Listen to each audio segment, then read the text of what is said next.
It's fun! Super Mario Sunshine was a game that hit me by surprise as a kid. Following up from my adventures in Luigi's Mansion, the concept of Mario having a high-powered squirt gun was a little odd at first, but I quickly grew to enjoy it.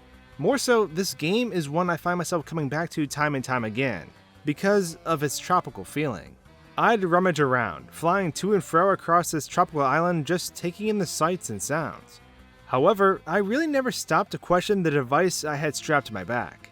This talking nozzle that gave Mario the ability to clean up all the chaos around him.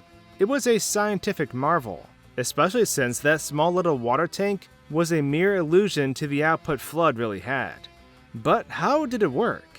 Where was all this water being stored? If you were wondering the same thing, well, you're in luck, because today we'll be talking about just that. We're going to rationalize the mystery behind our favorite talking water cannon.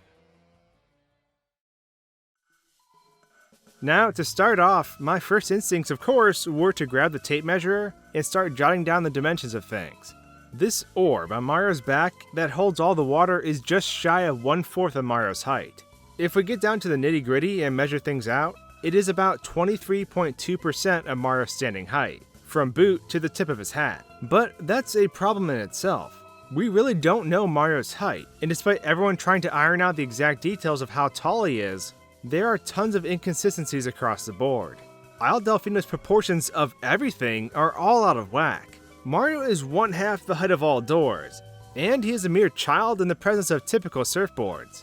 I mean, even if you doubled Mario, he isn't as tall as some of these boards. The fruit on the island is exaggerated as well, as lemons are the size of pineapples, and bananas are abnormally large. So even if we wanted to say Mario was of average height, even putting him at 5 feet would mean this fruit is straight up from the island of King Kong. So objects in this game simply can't be used as reference as they don't adhere to normal dimensions themselves. Also, I have no idea how this guy is going to fit into this helicopter door. My little baby Mario couldn't even do that.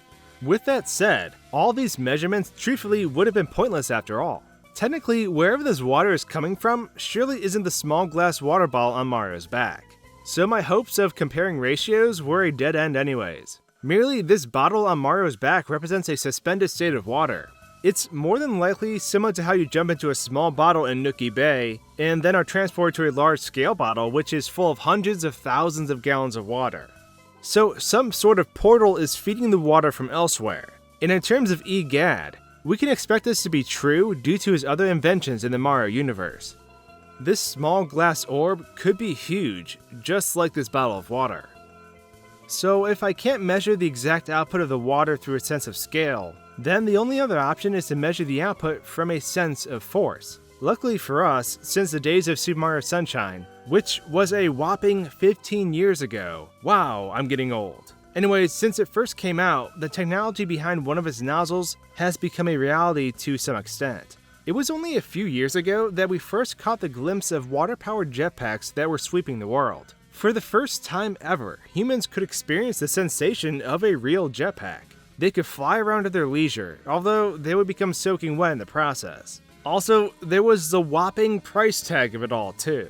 So maybe not everyone could fly, as that cost is ridiculous. However, this technology functions the same way that F.L.U.D. does in theory, and we can use it to figure out how much water F.L.U.D. actually holds. In order for these water streams to lift a human off the ground, they have to exert enough force for the water pressure to do so. This is where things get interesting, as looking up several models online give us some information that we can use to solve our problem. Two sources of information state that the output of the jets for different models are 4,000 liters per minute and 1,000 gallons per minute. Both of these values are listed as up to this amount, as there is some slight variance. This allows for a person up to 300 pounds or slightly more than 150 kilos to be suspended in the air.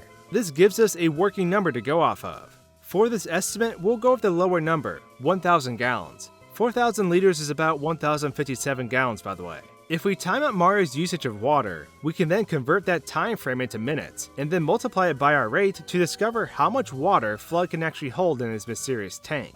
To make this easier and to eliminate error, I've implemented a hack that disables the automatic shutoff on F.L.U.D. This way, we won't have to subtract the grace period in between each and every jump that F.L.U.D. would need in order to reset. So let's take a look at the results.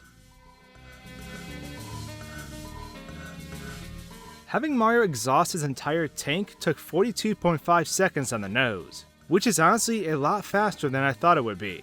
Assuming Mario's propulsion system is comparable to current day models, which run at around 1,000 gallons a minute, we end up with roughly 708.3 gallons, which is a hefty amount of water. To help you visualize how much water this is, it's pretty comparable to a square kiddie pool that is 6 feet long by 6 feet wide, with a depth of 2.5 feet. But of course, a lot of factors still play into this. From Mario's height, the size of F.L.U.D, and how fast the water is being pumped out. All of this would affect this number. All in all though, it's pretty interesting to know that Mario is lugging around a kiddie pool at all times on his back. No wonder he always seems out of breath and sweating up a storm throughout the game. But now that I've dumped that on all of you, I'd of course love to hear your thoughts. How much water do you think F.L.U.D truly holds? Why are the objects on the island so odd in scale? And last, if you had a magical water-powered jetpack, where would you go? Let me know your thoughts in the comments below, or share them with me on Twitter or in the channel's Discord chat. And with that, thanks for tuning in to this jetpack analysis of the watery kind. If you'd like to join me on my YouTube voyage and solve the remaining mysteries of Mario's universe, then the subscribe button is just what you're looking for. Thanks for watching, guys and gals, and until my next video, cheers. You've made it to the end of the video, but wait, your quest isn't over yet. If you like this video, I highly recommend checking out some of my other videos below. If you like the content I produce, consider pledging to my Patreon so I can continue to bring you the highest quality of videos. There's a slew of other videos on this channel too, so regardless, I hope you enjoy.